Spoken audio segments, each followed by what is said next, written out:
Ma'am एक गोष्ट लक्षात ठेवा, या माझ्या बायकोला विश्वासात घेऊन सत्य सांगायला मला जरा सुद्धा वेळ लागणार नाही. जरा डोळ्यात पाणी आणलं आणि जे काही घडलं, जो काही प्लॅन तुम्ही रचलात ना, तो जर मी तिला सांगितला,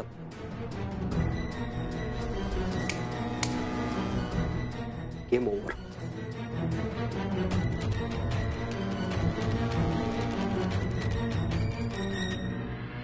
गेम ओव्हर.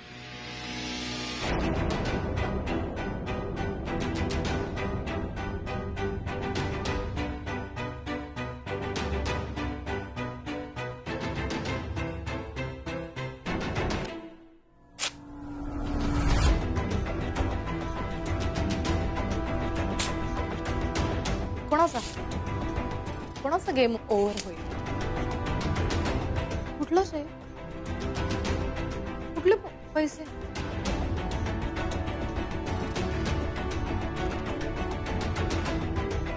आपण काय बोललो होतो त्याचं रेकॉर्डिंग आहे तुझ्याकडे? आपल्यात नक्की काय झालं होतं ह्याचं काही प्रूफ आहे का तुझ्याकडे?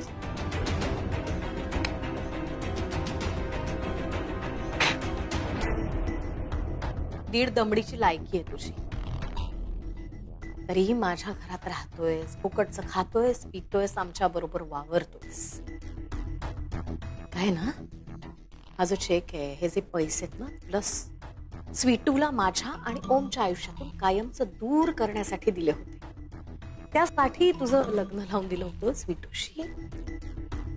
तू तिला आमच्याच घरात घेऊन आलास, माझ्या डोक्यावर बसायला, आणि माझ्या अंगावर ओरडतोयस, ओरडून बोलतोयस. काय ना, या सगळ्याचा सगळ्यात जास्त त्रास माझ्या भावाला होतोय. तो सफर करतोय. तू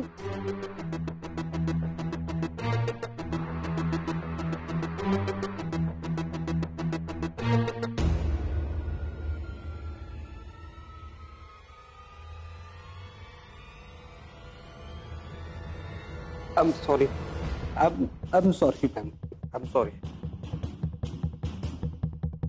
मॅम. तुम्ही समजू शकता, मी आता मॅम तुमचं म्हणणं बरोबर आहे. ओम सर इथे नाही आहेत म्हणून तुम्हाला वाईट वाटणं स्वाभाविक. त्रास होतो. हा, तेच. तुम्हाला त्रास होतोय हे मी समजू शकतो, पण ओम सरांना इथे परत आणण्यासाठी माझ्याकडे एक सजेशन आहे. म्हणजे माझ्याकडे एक आयडिया आहे, तुम्ही ऐकून घ्या. आपण ना ओम सरांचे सगळे cards, debit card, credit card, सगळे ब्लॉक केले. ऐका ऐका, त्यांना कुठलाच फायनान्शियल ऍक्सेस द्यायचा नाही, तर ते इथे येते. डोकं फिरलंय का तुझं? ओम इथून निघून गेलाय, त्या घाणेरड्या चाळीत राहतोय, त्याला किती त्रास होतोय. शिवाय त्याची कार्ड्स ब्लॉक करून त्याला अजून त्रास द्यायचा आहे का? फ्रस्ट्रेट करायचंय का? एक मिनिट, हे जे घर आहे, हा जो बिझनेस आहे, हा सगळा ओमचा आहे. जी चड्डी बनियान घालतोस ना, ती सुद्धा ओमनी दिलेल्या पगारातूनच विकत घेतोस. त्याचीच कार्ड्स ब्लॉक करून त्याला त्रास द्यायचा विचार करतोस. How you? मॅम प्लीज तुम्ही शांत व्हा. प्लीज शांत डोक्याने विचार करा. तू ऐकून तर घ्या. आपण जर ओम सरांचे सगळे कार्ड्स ब्लॉक केले, त्यांचा फायनान्शियल ऍक्सेस आपण पूर्णपणे बंद केला, तर त्यांची पंचायत होईल. त्यांना तिथे सर्व्हाइव्ह करणं खूप अवघड होऊन जाईल आणि त्यांना काही करून इथे परत यावं लागेल. साम दाम दंड भेद काहीही करून आपल्याला ओम सरांना इथे जर आणायचं असेल तर आपल्याला हे करावंच लागेल. आय एम शुअर की ते परत येते. बोलतोस ते पटत नाही आहे मला, पण ते केल्याने जर ओम घरी परत येणार असेल तर करीन मी ते. Thank you ma'am. पण ते माझ्या चेकचं फोन करून कार्ड ब्लॉक करायचं. लगेच सांगतो अकाउंट्सला.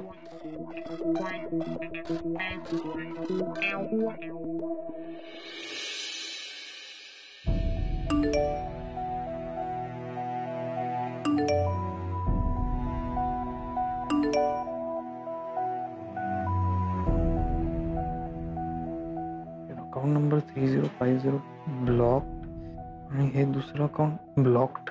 अरे हे काय, माझी सगळी कार्ड्स ब्लॉक केली आहेत.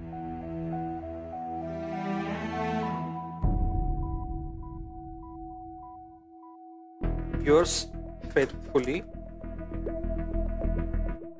Malvika Khanwilkar. Malvika Khanwilkar. Ma'am ma'am phone आहे, ओम सरांचा फोन आहे. हे घ्या. मी काय सांगू बोलून तर घ्या मॅम. तू.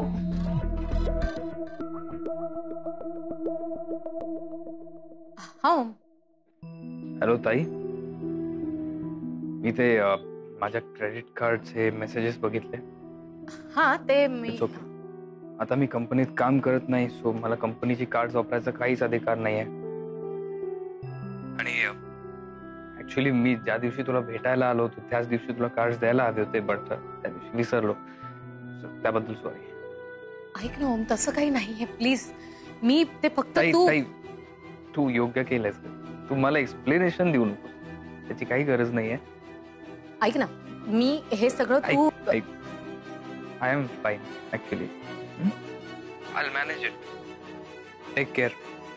बाय. ऐक ना ओम, तुला पैसे हवे.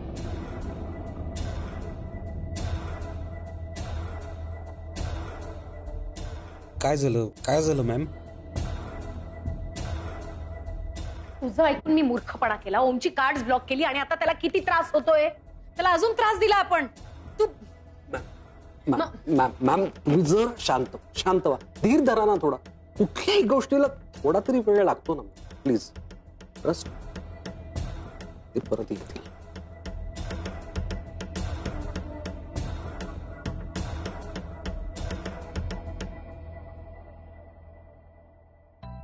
मावशी, आपण शॉपिंगला जाणार होतो ना, मग आपण इथे का आलोय? काय स्वीटू, माझी अशी इच्छा आहे की लग्नाच्या दिवशी नेमकं काय झालं ते तुला कळायला पाहिजे. ओम असं का वागला ते तुला कळायला पाहिजे. आणि ओमला जाब विचारायचा तुला पूर्ण हक्क आहे. चल. नाही मावशी. स्वीटू प्लीज, मी सांगतेय ना, माझं नाही ऐकणार.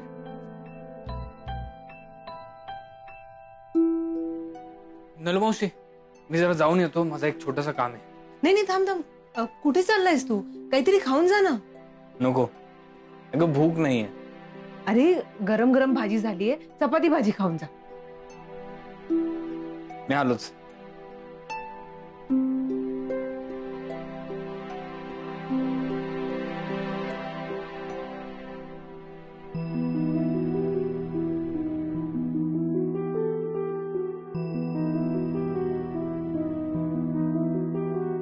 नलमावशी, ऐक ना, आई आणि स्वीटू आलेत. काय आली ती? आली ती म्हणजे तुला माहिती होतं ते येणार आहेत. तू सांगितलं का नाहीस मला? तुला सांगितलं असतं तर थांबलं असतास तू घरात. नाही. मावशी नाही. स्वीटू प्लीज. नाही. स्वीटू प्लीज प्लीज जा.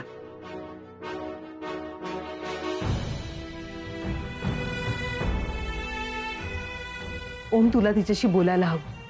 काय करू बोलून मी? बोलून मोकळा हो तरच तुझं मन शांत हो. ना तू सुखात राहू शकणार ना ती. अगं, माझ्या सुखाचं सोड, तिच्या सुख.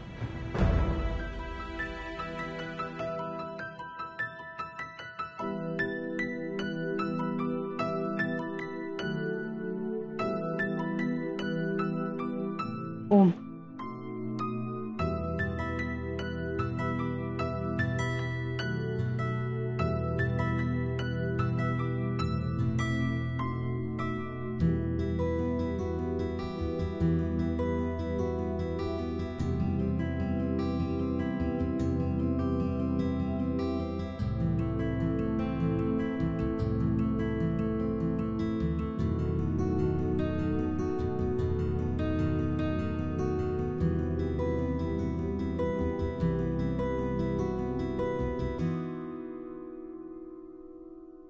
बोल.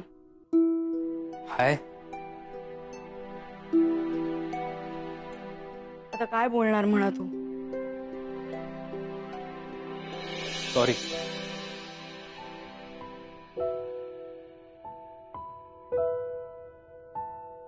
I am really very sorry Sweetu.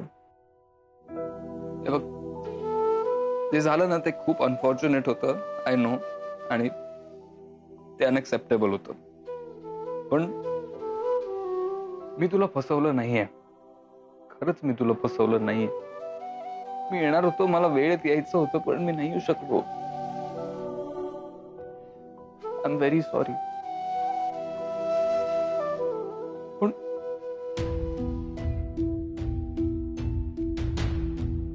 पण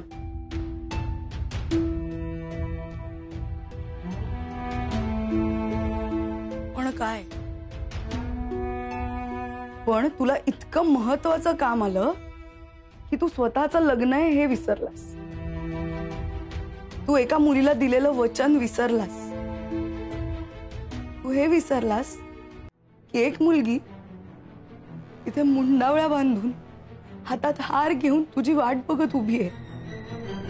इतकं काय महत्वाचं काम होतं मिस्टर ओम खानविलकर? असा कुठल्या जागी होतास तू की तू आपल्या लग्नात नाही येऊ शकलास?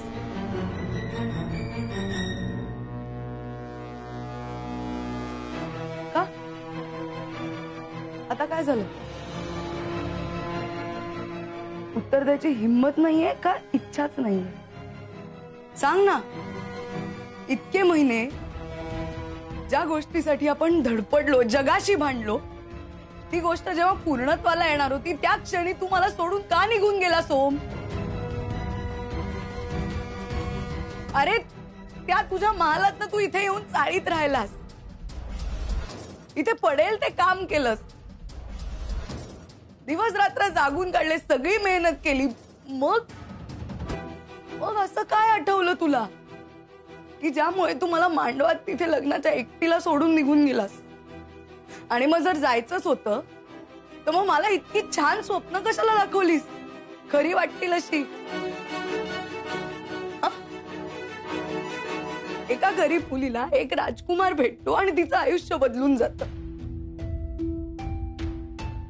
माझं पण आयुष्य बदलायला लागलं होतं. मला या राजकुमाराचं वेड लागलं होतं. स्वप्न पडायला लागली होती. या राजकुमाराची सवय लागली होती. ती गरीब मुलगी विसरून गेली की परीकथा या फक्त ऐकायच्या असतात. काही वेळ त्याच्यात रमायचं असतं आणि पुन्हा भानावर यायचं असतं. माझं भानावर यायचं तेवढं राहून गेलं. पण थँक्यू. तुम्हाला इतक्या खाडकन भानावर आणलंस ना की माझ्या आयुष्यातल्या सगळ्या परीकथा संपल्या. तू मला सॉरी नाही, मी तुला थँक्यू म्हणायला पाहिजे मिस्टर ओम खानविलकर. तुझे हे जे काही वागलायस ना त्यामुळे निदान मला कळलं तरी की तुझं माझ्यावर प्रेम कधीच नव्हतं.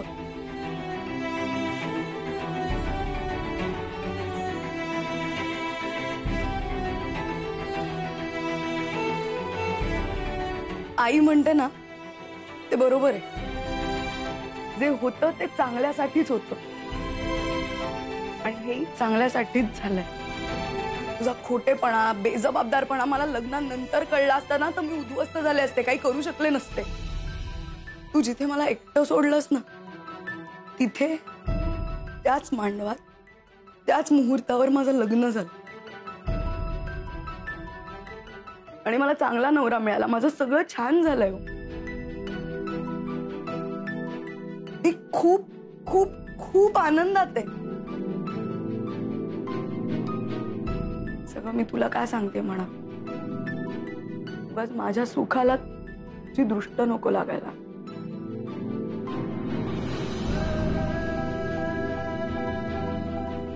Anyway, thank you so much. Thank you.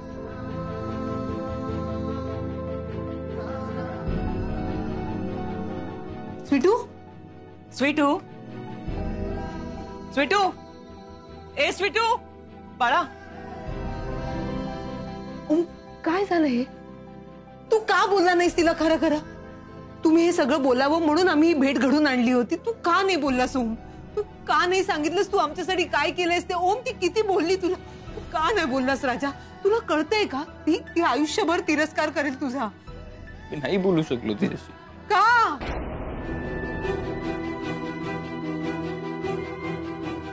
आजही मला तिच्या नजरेत प्रेम दिसलं माझ्याबद्दल. ती अजूनही प्रेम करते माझ्यावर.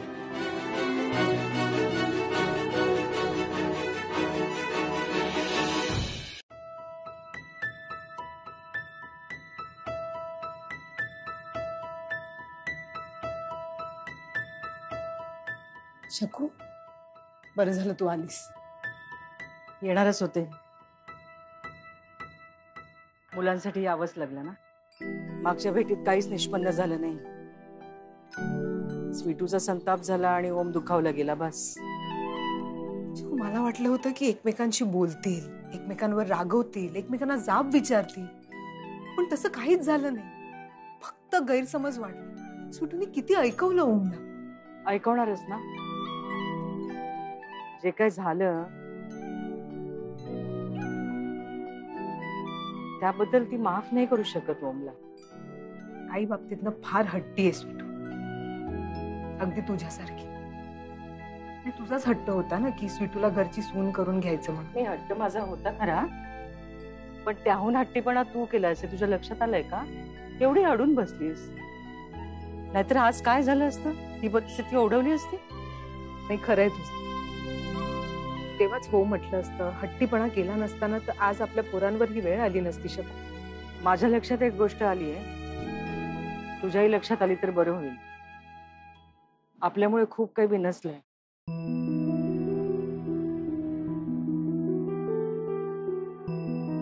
शकू, मला आता ओमची अवस्था बघवत नाही. मला ही स्वीटूकडे बघून अपराधी वाटत राहतं ग. वरवर दाखवते ती काहीच झालं नाहीये, ती आनंदात आहे, पण मनात काय चाललंय ते कळतंय मला. मग काय करायचं शकू? परत भेट घडून आणून द्यायची का दोघांची? अजिबात नाही. आजपर्यंत आपण त्या दोघांच्या मध्ये आलो ना, बघ काय होऊन बसलंय. याच्या पुढे ना जाऊ दे, त्यांना आपापल्या आयुष्याला सामोरं जाऊ दे बस. आता ना आपण त्यांचा हात सोडणं गरजेचं आहे. त्यांना मोकळं सोडणं गरजेचं आहे. म्हणजे आपण नुसतं बघत राहायचं?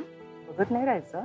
आपलं आई म्हणून जे कर्तव्य ते आपण करत राहूया ना, पण त्यांना त्यांची मोकळीक देऊया, त्यांना त्यांची स्पेस दे, थोडा वेळ दे. खरंच आयुष्य फार बदलून गेलंय त्यांचं, पण ना त्यांना स्वतः त्या आयुष्याला सामोरं जाऊ देऊया. बरोबर बोलतेस. आपल्या मुलांना त्यांची स्वतःची लढाई लढू दे. काही काळजी करू नकोस, होईल सगळं व्यवस्थित होईल. थोडंसं अंतर राखूया.